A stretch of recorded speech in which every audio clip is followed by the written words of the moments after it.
Play sit and go tournaments 24/7 only on Ace 2-3. This game involves an element of financial risk and may be addictive. Please play responsibly and at your own risk. तर राज्यामध्ये बैलगाडा शर्यती सुरू करण्याचा मुद्दा पुन्हा एकदा रंगू लागलाय.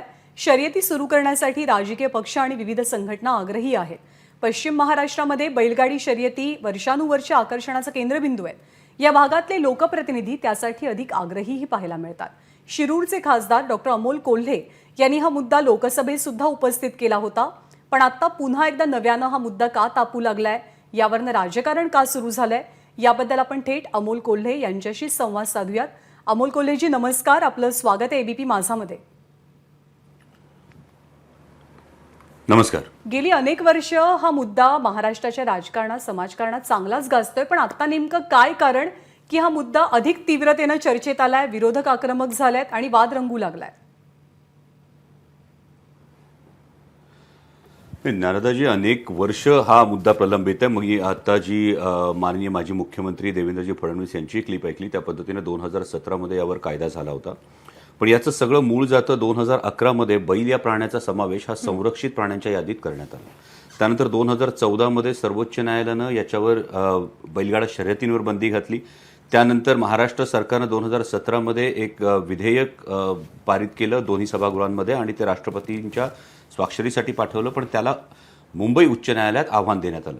सुप्रीम कोर्टाचा निकाल असल्यामुळे मुंबई उच्च न्यायालयानं हे जे आव्हान होतं, ही जे केस होती, ही सुप्रीम कोर्टाकडे वर्ग केली आणि त्यासाठी आता तामिळनाडू, महाराष्ट्र अशा राज्यांचं एकत्रित निर्णय याबाबत करायचा आहे. आणि त्यासाठी माननीय सुप्रीम कोर्टानं 5 सदस्यीय खंडपीठाची हे करण्याची, त्याच्यासमोर सुनावणी घेण्याचं ठरवलेलं आहे. आता हे 5 सदस्यीय खंडपीठ तयार होत नाही आणि त्यामुळे बैलगाडा मालक जे असतील, त्याचे शौकीन जे असतील, या सगळ्यांवर एक खूप वर्ष प्रलंबित हा मुद्दा राहिल्यामुळे कुठेतरी पेशन्स संपणं असा हा एक प्रकार सुरू झालेला आहे. आणि हे होत असताना याच्याकडे केवळ छंद म्हणून न बघता याच्यात अनेक कंगोरे आहेत. यामध्ये ग्रामीण अर्थव्यवस्थेला चालना देणारं एक फार सक्षम मॉडेल होऊ शकतं. यामध्ये देशी गोवंशाचं संरक्षणाचा एक फार महत्त्वाचा मुद्दा आहे. कारण यासाठी बैलगाडा शर्यतीसाठी खिलार जातीचा बैल वापरला जातो. आता या खिलार जातीच्या बैलाचं जर एकूण आपण मेल कॅटल पॉप्युलेशन सेन्सस बघितलं तर 2012 पासून ते आजतागायत मेल कॅटल पॉप्युलेशनमध्ये 46% कमतरता आलेली आहे. त्यामुळे कुठेतरी हा देशी गोवंश नष्ट होतो की काय अशी ही भीती निर्माण झालेली आहे. तिसरी याच्यातली फार महत्त्वाची आणखी एक गोष्ट आहे ती म्हणजे यातून फार मोठ्या प्रमाणावर पर्यटनाला चालना मिळू शकते. अगदी आंतरराष्ट्रीय पर्यटक सुद्धा याकडे आकर्षित केले जाऊ शकतात. म्हणजे आपण साधी आकडेवारी बघायची झाली तर स्पेनच्या एकूण टुरिझममध्ये तिथल्या बुलफाईट आणि बुल रन या 2 इव्हेंट्सचा किती समावेश आहे हे जर बघितलं तर त्यानुसार आपण याला एक विधायक वळण दिलं तर नक्कीच यातून पर्यटनाची फार मोठी संधी निर्माण होऊ शकते. आणि या सगळ्याचा विचार करता बैलगाडा शर्यत सुरू झाली पाहिजे असं महाराष्ट्रातल्या तमाम बैलगाडा मालकांचं म्हणणं आहे, त्याच्या चाहत्यांचं म्हणणं आहे. आणि एक खूप मोठं ग्रामीण अर्थकारणाला सशक्त करू शकणारं एक मॉडेल आपण तयार करतो. आपण पहिल्यापासूनच फॉर आहात, आपण पहिल्यापासून या शर्यतींसाठी सकारात्मक आहात. आता मुद्दा असा आहे की न्यायालयाची असलेली बंदी, सध्या कोविडची परिस्थिती आणि आत्ताचं एकंदरीत वातावरण, नियम पाहता आत्ता या स्पर्धा व्हाव्यात का, याबद्दल तुमचं काय मत आहे?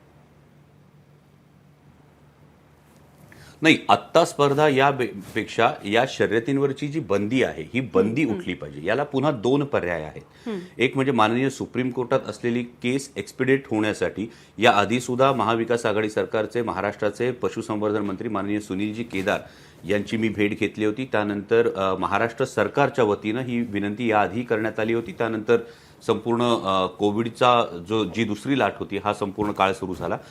आणि दुसरी एक फार महत्त्वाची गोष्ट आहे की संरक्षित प्राण्यांच्या यादीमध्ये बैलाचा जो समावेश आहे, म्हणजे ज्ञानदाजी ऐकणाऱ्या आपल्या प्रेक्षकांना याचं आश्चर्य वाटेल की बैल या प्राण्याचा संरक्षित प्राण्यांच्या यादीत जो समावेश झालेला आहे त्यामध्ये माकड आहे, अस्वल आहे, वाघ आहे, सिंह आहे, तेंदुआ आहे आणि 6वा प्राणी बैल आहे. हे आश्चर्याचं नाही का?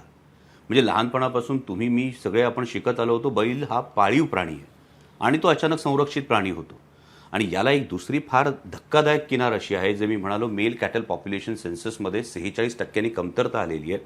ज्ञानदाजी, यामध्ये बीफ एक्सपोर्टमध्ये भारत देश जो 12व्या क्रमांकावर होता तो याच काळामध्ये 3ऱ्या क्रमांकावर जाऊन पोहोचलेला आहे. मग नेमकं देशी गोवंशाचं रक्षण होतंय किंवा ज्या काळजीपोटी मला सगळ्या प्राणीमित्रांविषयी नक्कीच आदर आहे, पण याही गोष्टीकडे पाहिलं पाहिजे की या गोष्टींनी नक्कीच ती दया दाखवली जाते की ही आणखी अमानुष क्रूरता सुरू आहे.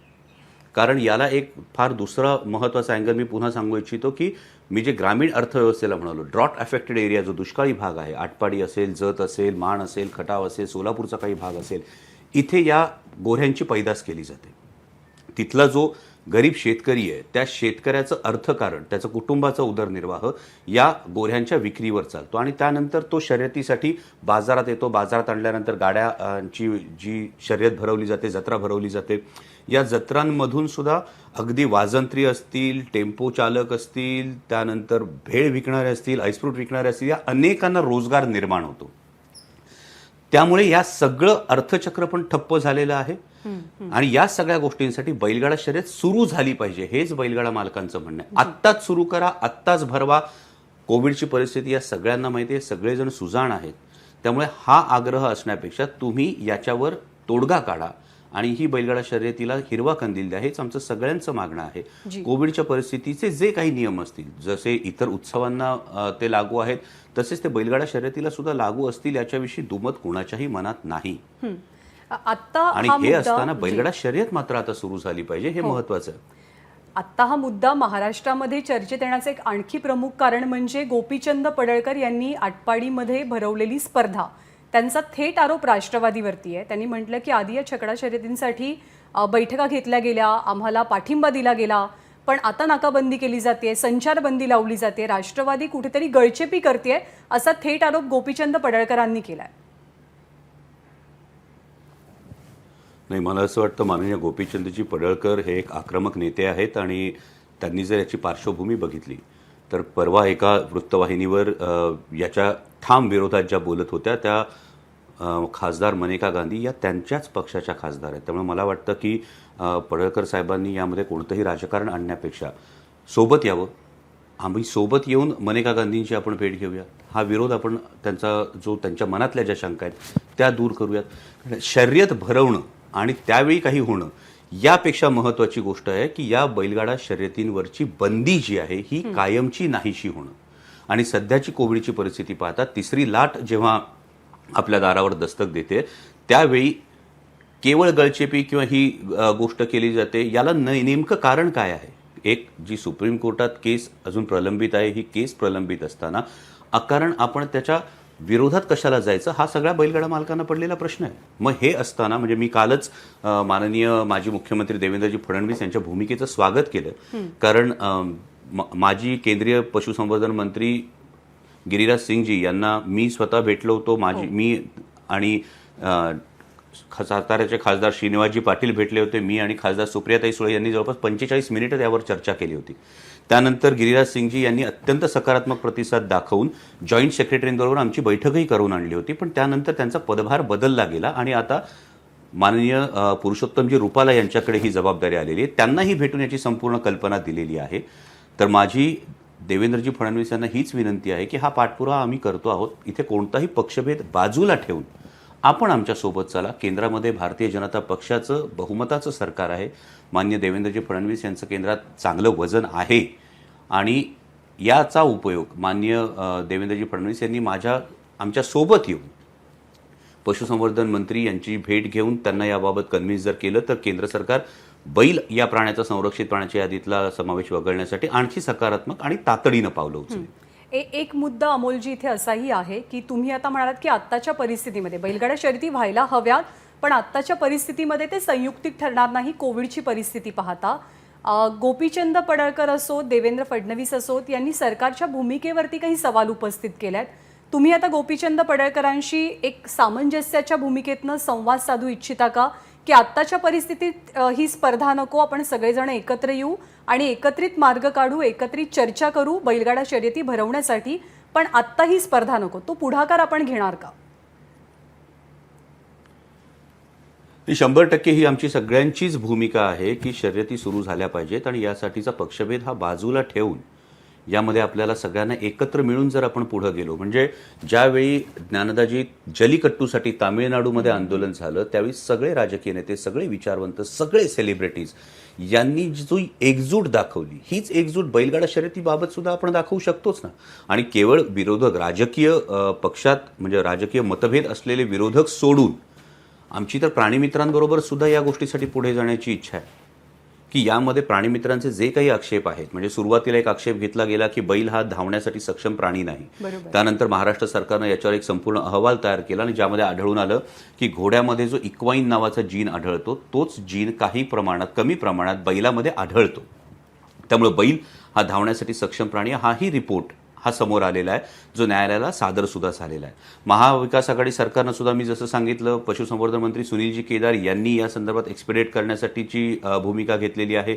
कालही बैलगाडा मालकांचे एक शिष्टमंडळ माननीय गृहमंत्री दिलीपरावजी वळसे पाटील साहेब यांना भेटलं. वळसे पाटील साहेबांनी सुद्धा तीच भूमिका घेतलेली आहे आणि साधारणतः हे एक्सपेडिट, मला अशी अपेक्षा आहे की पुढच्या 1-2 दिवसात हे केव्हा मॅटर सुप्रीम कोर्टासमोर येईल याची आपल्याला नक्कीच कल्पना मिळेल. आणि प्राणीमित्रांचं जर आपण म्हणत असू तर एक साधा एक विषय आहे यामध्ये की पोटच्या पोराप्रमाणे बैलगाडा मालक आपल्या बैलांची काळजी घेतो. दावणीला असलेले 8-10 बैल सांभाळणं हे खायचं काम नाही आहे. आणि असं असताना सुद्धा, इतकी वर्ष शर्यतीवर बंदी असताना सुद्धा आजही बैलगाडा मालक या बैलांची पोटच्या पोराप्रमाणे काळजी घेतो. म्हणजे तुम्ही खरंच, माझी विनंती आहे आपल्याला की याचा आपण एक रिपोर्ट खरंच करावा की त्या बैलांच्या कशी काळजी घेतली जाते. म्हणजे त्यांच्या गोठ्याची माती मऊ केली जाते, त्याला खायला जवळपास दिवसाला 2.5 किलो गहू, त्याच्यामध्ये सोयाबीन मिसळून त्याचे पिठाचे गोळे करून देणं, उकडलेली बाजरी देणं, बीट देणं, गाजर देणं, या जे जे त्याच्यासाठी चांगलं आहे हा खुराक त्या बैलांना दिला जातो. त्याची माती पायाला इजा होऊ नये म्हणून ती माती मऊ केली जाते, त्याच्या शिंगांना पॉलिश केलं जातं. कित्येक ठिकाणी जुकाट जेव्हा बैलाच्या मानेवर ठेवलं जातं तेव्हा त्याच्या शिंगाला इजा होऊ नये म्हणून जसं आपण धावताना नी कॅप घालतो ना, तशा पद्धतीचं आवरण त्याच्या शिंगांनाही घातलं जातं. या सगळ्या गोष्टी केल्या जातात. अनेक बैलगाडा मालक मला असे माहिती आहेत की ज्यांच्या गोठ्यामध्ये दर महिन्याला पशुवैद्यक तज्ज्ञ येऊन बैलांची तपासणी सुद्धा करतात. हे जे सगळं समोर येतं की मग याला क्रूरता म्हणायचं की याला प्रेम म्हणायचंय. आणि असे कोणते प्राणीमित्र आहेत की ज्यांनी हे बैल सांभाळलेत?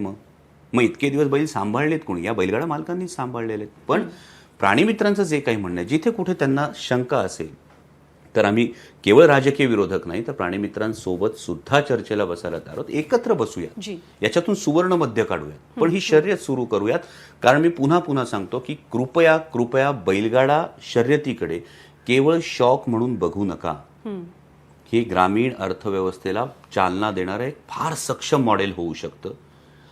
याने देशी गोवंशाचं संरक्षण होऊ शकतं आणि खरोखर याने आंतरराष्ट्रीय पर्यटनाला एक फार मोठी चालना मिळू शकते.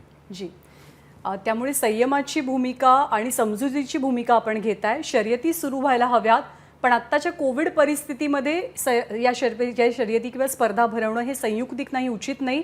राजकारण थोडंसं बाजूला ठेवूया, सर्वांनी एकत्र येऊन सुवर्ण मध्य काढूया, अशी भूमिका आपण मांडताय.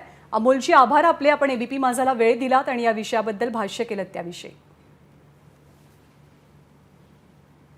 धन्यवाद.